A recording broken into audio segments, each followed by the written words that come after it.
जय श्री राम। श्री हनुमान अंक। अशोक वाटिका में जाकर श्री सीता जी से मिलने के लिए हनुमान जी ने कितनी बुद्धिमानी और युक्तियों से काम लिया है। इसका वाल्मीकि रामायण में बहुत विस्तृत वर्णन है। वहाँ लिखा है कि बहुत तरह की युक्तियां लगाकर सीता जी से मिलने का उपाय सोचते सोचते अंत में हनुमान जी बड़ी सावधानी के साथ एक सघन वृक्ष के पत्तों में छिपकर बैठ गए जाते हैं। वहीं से सब ओर दृष्टि घुमाकर देखते हैं। देखते देखते उनकी दृष्टि सीता पर पड़ती है। उन्हें देखकर बहुत से चिन्हों द्वारा अनुमान लगाकर यह निश्चय करते हैं कि वे ही जनक नंदिनी सीता हैं। वहाँ उन्होंने सीता के रहन सहन और स्वभाव का बड़ा ही विचित्र चित्रण किया है। वे सीता जी के गहनों को देखकर यह अनुमान लगाते हैं कि भगवान श्री राम ने सीता जी के अंगों में जिन जिन आभूषणों की चर्चा की थी वे इन सभी इनके अंगों में दिखाई देते हैं। इनमें केवल वे ही नहीं दिखलाई दे रहे हैं जो इन्होंने ऋष्यमु पर्वत पर गिरा दिए थे। इसी प्रकार उनके रूप और गुणों को देखकर बड़ी बुद्धिमानी से उन्होंने यह निश्चय कर लिया कि निस्संदेह ये ही सीता जी हैं। यह निश्चय हो जाने पर उनको श्री सीता जी के दुख से बड़ा दुख हुआ और वे मन ही मन बहुत विलाप करने लगे।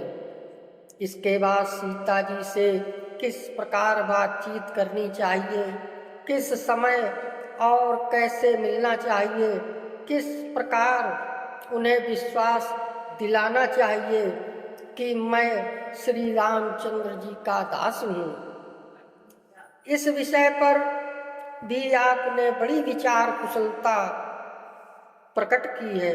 ठीक उसी समय रावण बहुत सी राक्षसियों को साथ लेकर वहां पहुंच जाता है। वह सीता जी को अनेक प्रकार से भय दिखलाकर अपने अधीन करने की चेष्टा करता है, पर वे किसी तरह से भी अपने निश्चय से विचलित नहीं होती हैं। अंत में रावण चला जाता है। तब उसके आज्ञानुसार राक्षसियां अनेक प्रकार से सीता को भय दिखलाती हैं। उसी समय त्रिजटा नाम की राक्षसी अपने स्वप्न की बात कहकर सीता जी को धैर्य देती है और उसकी बातें सुनकर वे घोर राक्षसियां भी शांत हो जाती हैं। सीता विरह से व्याकुल होकर विलाप करने लग जाती हैं।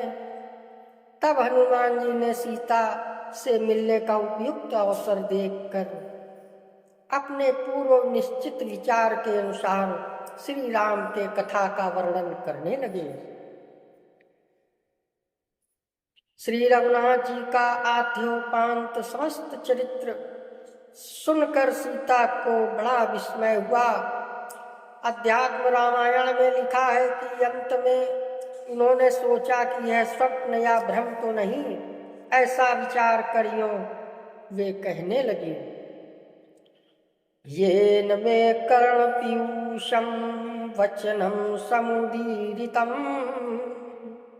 सादृश्यन्तां महाभागा प्रियवादी ममाग्रता। जिन्होंने मेरे कानों को अमृत के समान प्रिय लगने वाले वचन सुनाए, वे प्रियभाषी महाभाग मेरे सामने प्रकट हो, प्रकट हो, प्रकट हो। जय श्री राम। ये था श्री हनुमान अंक में चतुर शिरोमणि श्री हनुमान जी लंका में सीता माता की खोज करते हुए। जय श्री राम।